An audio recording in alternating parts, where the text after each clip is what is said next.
আসসালামু আলাইকুম। ভেড়া বা গারল আমাদের কাছে মোটামুটি জনপ্রিয় প্রাণী।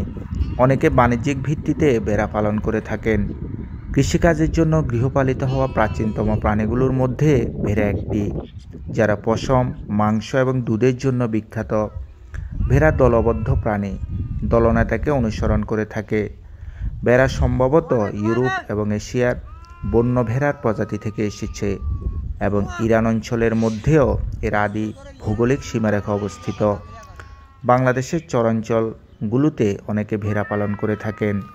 আমরা সম্প্রতি নোয়াখালী জেলার কোম্পানিগঞ্জ থানার গুচ্ছ গ্রামে ভেড়ার পালের কৃষকদের থেকে আমরা জানতে পেরেছি, ভেড়ার জন্য আলাদা উন্নত বাসস্থানের প্রয়োজন হয় না। গরু ও ছাগলের মতো একই সাথে পালন করা যায়। ভেড়া নিজেদের খাদ্য নিজেরাই জোগাড় করতে পারে।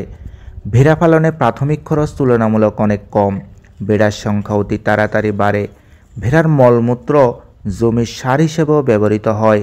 জমির আগাছা খেয়ে উপকার করে।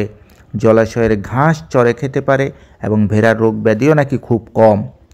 ভেড়া দলবদ্ধ হয়ে বসবাস ও বিচরণ করে। চুরি হওয়ার সম্ভাবনাও কম।